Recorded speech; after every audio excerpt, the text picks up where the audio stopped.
a wild trout stream in my neck of the woods, 8-Mile River. Oh, nice fish, guys, nice fish. Got one. Oh my gosh, at the top, oh my gosh.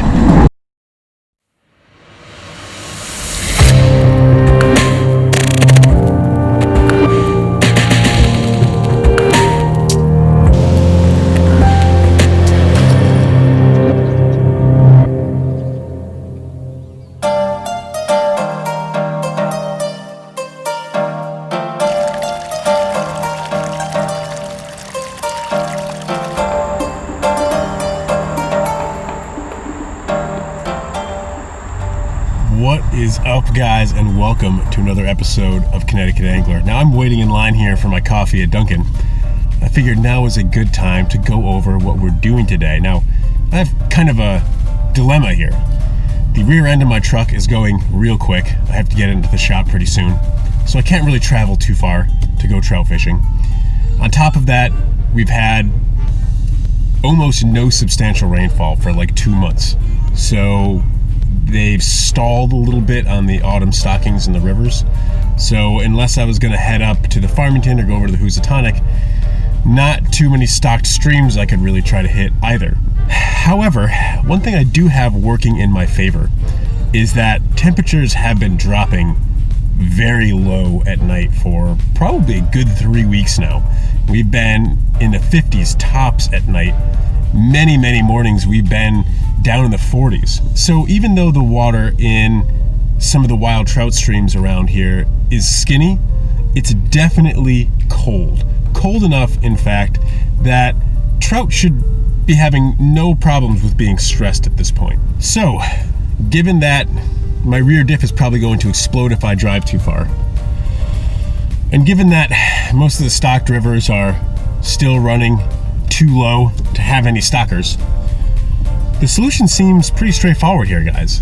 A wild trout stream, generally in my neck of the woods. And in this particular case, that's going to mean 8-Mile River here in New Haven County. Good morning, how can I help you? I have a large coffee, cream and sugar. Large coffee, cream and sugar, anything else? And Boston cream donut. Nothing like a Boston cream donut, right? Anyway. Well, guys, I ended up just going to the river, enjoying my coffee in peace during the ride. But so that's where we are at this point, guys. Skinny water, but cold water, entirely wild trout, early autumn, small stream trout fishing. Let's see if we can nab ourselves some wild trout.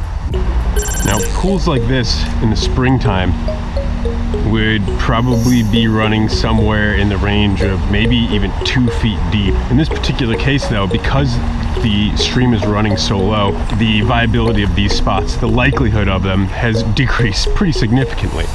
Now, you're still going to see me hit a lot of them, but I think the probability in these spots is going to be fairly low. We have our first little cascade coming up here. Not sure how deep the pool is at its foot, but we're about to find out. It looks like an awfully nice looking spot.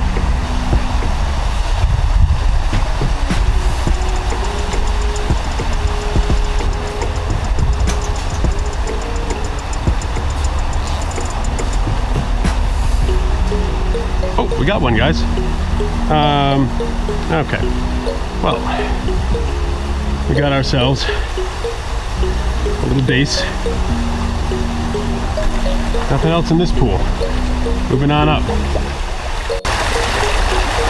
Check that out, guys. Old pier, or what I can only presume used to be a bridge that probably allowed goods to be transported from this old factory here. You can see the old brickwork to, who knows, maybe the road or even a railroad that was once over there. Pretty cool.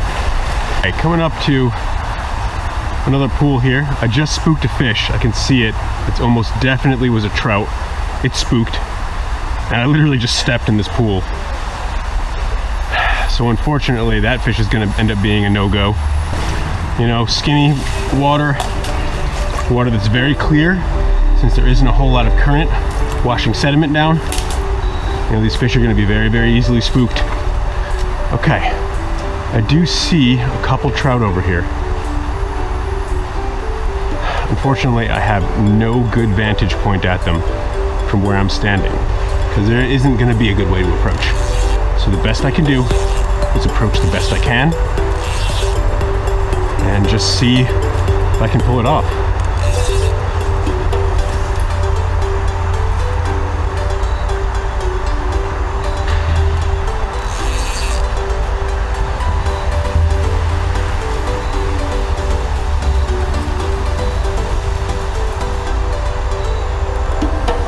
We got one, guys. We got one.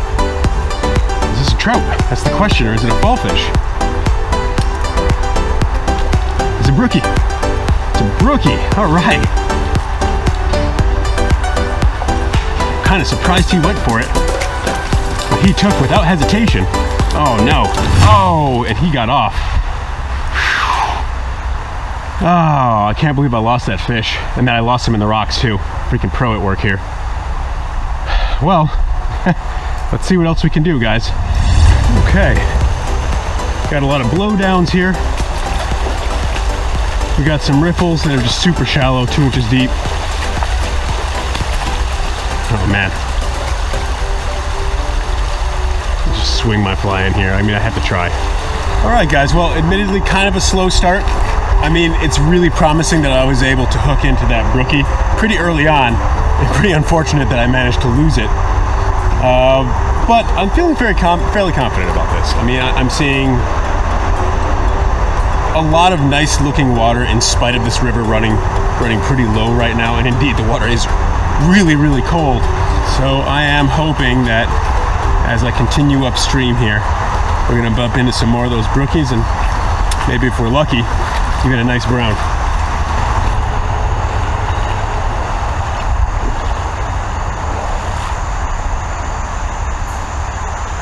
Oh, look at this, guys. We got a snake that washed into the stream here, certainly dead. Let's take a look and see what kind of species we got here.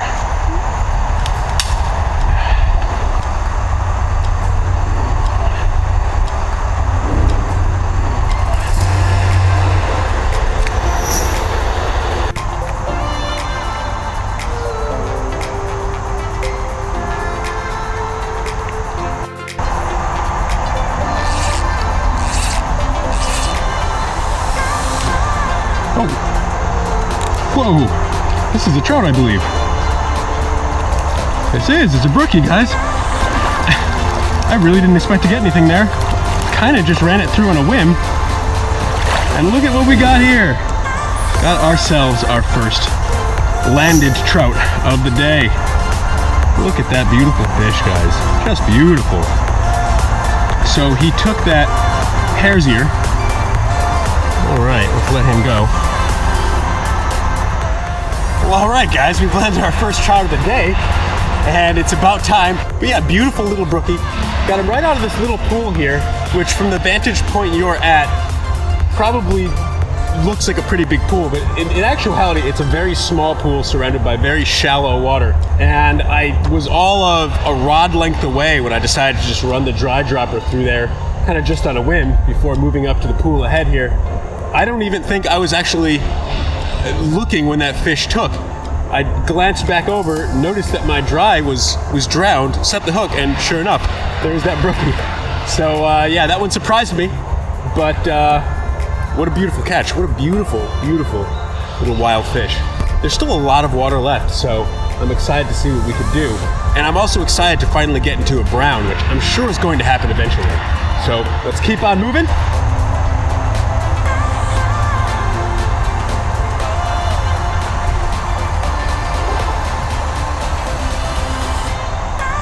Oh, nice fish, guys, nice fish. This is definitely a trout. This is probably a brown. Definitely a nice fish. I don't want him to get up in the sticks. I haven't even seen it yet, but it's pulling damn hard. So it's either a brown or a big ass fall fish. What is this? Wow. Oh my gosh. It is a brown. Yeah. All right, guys, look at that fish. Nice brown. Beautiful. Look at that, guys. Just a fantastic wild brown. He went for that nymph, took it almost instantly upon falling. Just a gorgeous fish. All right, let's let him go.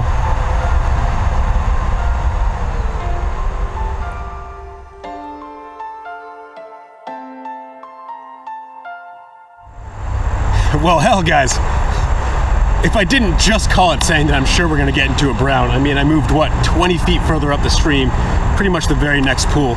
Got that nice brown. That was what? That was a good 13, 14. Decent sized wild brown. Just so damn cool. Took very aggressively, very readily. The moment that dry dropper hit out there. Didn't rise for the elk hair caddis. He was taking that nymph. And that's the same thing we've seen with all 3 trout that we've hooked so far. I expect that trend probably to continue. And the question now is just how many are we gonna get? Because I highly doubt that it's gonna stop here. You know, these fish are starting to turn on. The water's gotten colder. It's gotten to the point where they're not stressed. They can actively start feeding, bulking up for spawning, upcoming. And I'm sure that we have a lot more fun ahead. So let's keep going.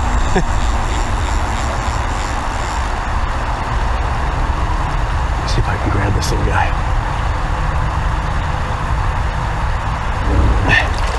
Check that out. You can't tell me that the larger browns in this stream don't enjoy snacking on these guys every once in a while.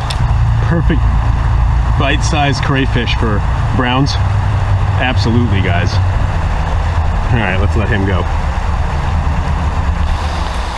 Now, the tricky thing about these areas is there are areas where there's pockets. See, that's almost like a foot deep, you know, amidst water that's all of 2 inches deep.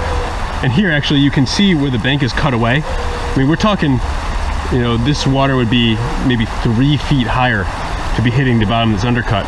All of this would be submerged, but you can see how there's all sorts of pockets where trout might lie in the wintertime and the springtime when the water is running significantly higher. You know, you got these gouges in the bedrock, and you also have what would certainly be nice lies behind these big boulders here. The sort of cover that trout can't use now, but certainly which they make use of once the water level comes up a bit. This looks like it actually has a little bit of depth. Let's see if we can pick a fish off over here. Not really sure what kind of depths we're looking at here. Got one. That's a trout. Oh no, it's a fall fish. Oh well. you know, as much as a fall fish is not my target species, he at least hit the dry this time. So that was kind of cool. Ooh, I think I see another fish up there.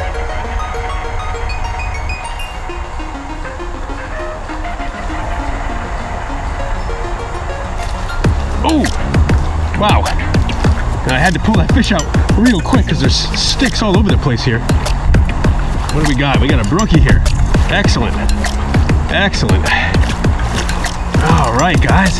Beautiful fish. Beautiful, beautiful fish. He's actually already thrown the nymph. Look at that beautiful, beautiful little brookie, guys. Just a fantastic fish. Let's get him right back in the water. All right, guys. Another beautiful little brookie. Let's keep it going. Oh, look at this, a part of the stream that is directly in somebody's backyard.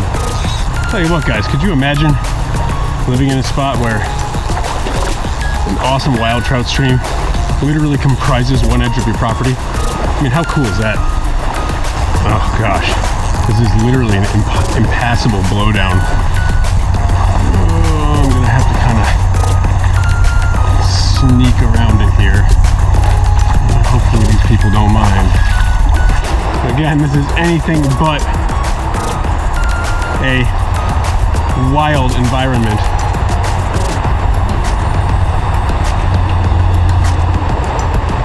Got one. What is this? Fall fish. Oh, there's a big school of fall fish. Oh my gosh. That fish ate the dry.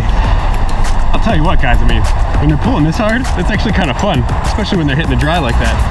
All right, guys, well, now is about time to go through the giant culvert. Always creepy, but you know, it's part of it, right? Gotta do what you gotta do. I'll tell you what, the weird thing about walking through this culvert is that you see light at the end of the tunnel and at the beginning. And yet, if you look at your feet, once you're in the middle of the tunnel, it is just pitch black. So it's just strange to have this contrast of bright light and total darkness in your field of vision at the same time. It's really weird. Oop, losing my footing here. Oh, something hit. Damn. Hit the dry. Could very well have been a fall fish. It does so far seem like fall fish are the only ones that are bothering with the topwater bite. Oh, nice fish. Or nice take at least. I don't know if it's a nice fish or not. Certainly a very aggressive take. Oh, this is a brookie. All right, guys. Fantastic. All right, look at that. You guys, look at that beautiful, beautiful brook trout. Just a fantastic fish. We're gonna get him right back in the water here. All right. Okay, now I remember this place from last year. This is probably the deepest section of the entire stream. And by belief, if I remember correctly, the area kind of right out in front of me, maybe like 15 feet out in front of me, is, I believe, as much as maybe 5 feet deep. There's a rope swing strung up over there. It's a very deep section of the stream, which I just went around last time. I'm gonna go around it again, but I definitely want to get some casts out there first.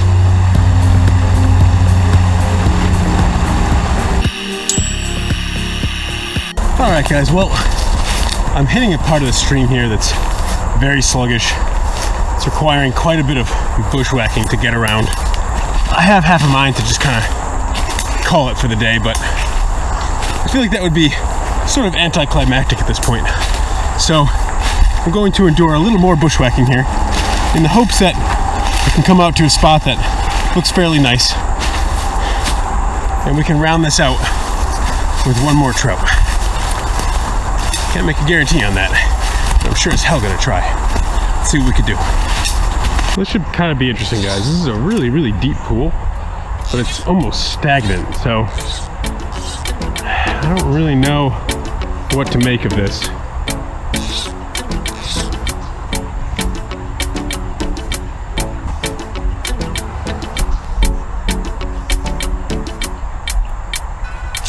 Oh, we got a fish, guys. Let's see what we got here. It's racing over towards me. Wow, amazing I was even able to keep it. This could be a fall fish or it could be a trout. It's hard to say at this point. Let's see what we got. Ah, another brookie, guys. All right. And this one took the dry. Well, guys, I wanted one more trout to round out this session on 8-Mile River, and sure enough, we just got it. That absolutely exquisite little wild brook trout. So, you know, what have we determined today?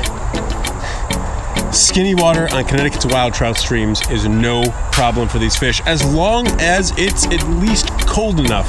You know, 8-Mile River very rarely disappoints, guys, and you know, this outing has been no different. Several wild brookies. We even got that nice brown. That was the biggest fish of the outing. I couldn't have asked for a better outing, especially considering that I've only invested something like maybe 2.5 hours. That being said, I do have quite a walk back to my truck. So, we're gonna cap it up here, guys. This has been another episode of Connecticut Angler. Hope you enjoyed yourself. If you liked the video, make sure to hit that thumbs up button. And if you like what I'm doing out here, subscribe. I'll see you guys next time.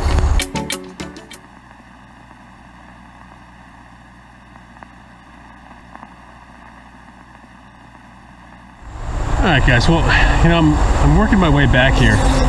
I came back to this deep pool where, you know, I had told you this is like the deepest part of the river. This is probably the deepest section of the entire stream. Well, the thing is, the dry dropper rig only goes down 18 inches. I mean, that's what I had it rigged up for. And at the time, I didn't want to, oh my gosh! At the time, oh my gosh! At the time, I didn't want to change up what I had rigged on, so I figured I would just run a streamer down through this pool, and guys, something just took. Something just took. Oh man, what is this? Is this a giant fall fish, or is this a big brown? I don't really know. It's a giant fall fish. Oh my god. Wow, guys. Oh. This fall fish took instantly. Look at the size of this fall fish, guys, compared to the fall fish I've been catching on this stream up to this point. Holy crap. Look at that. Absolutely clobbered it. No hesitation. The moment that streamer flipped out there, he just grabbed right onto it. So damn cool. Let's get him back in the water.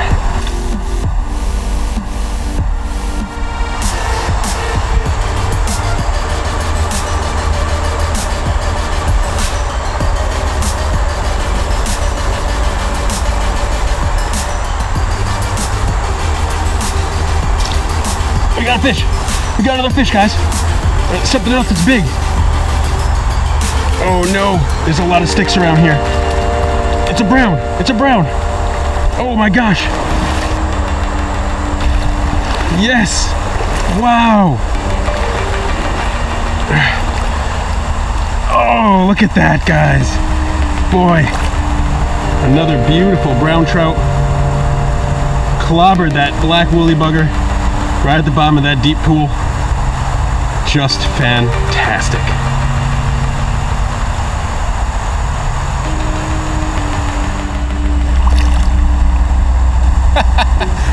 Well, damn, guys. If that wasn't a way to end this session. Whew. So, I mean, to recap, because I don't know what I was telling you while I was hooking those fish, because I just hooked those two fish pretty much back to back. You know, on my way up, I had mentioned to you that this was a really, really deep pool, deepest pool on the stream. Well, I was fishing my dry dropper rig at that time, the dropper only hanging off about 18 inches. It couldn't even get halfway down in the water column. I just ended up going around this pool and moving to the smaller water further upstream. Now, on the way back here, I took one more look at the pool, just how deep and dark that pool is, and I just thought, you know, it's kind of a pain. I have a feeling I'm not going to catch anything, but let me just run the streamer through here. Boom, first cast, I hooked that giant fall fish, huge for this stream. And you saw the rest of the fall fish I was catching, you know, throughout the session. That fall fish was giant for this stream. And then, what, 3-4 casts later, hook into that awesome wild brown. Both pulled right out of the bottom of this pool. Nice aggressive takes on that big black woolly bugger. Hell, what a day this has been. And now between walking up the river and now walking back down, I've only invested about 3 hours, guys. I mean, damn, you can't go wrong with that kind of catch over just about 3 hours time. What a hell of an outing. What a hell of a trout stream. Truly a testament to some of the awesome wild trout fisheries we have here in Connecticut. Anyhow, guys, colder weather is here.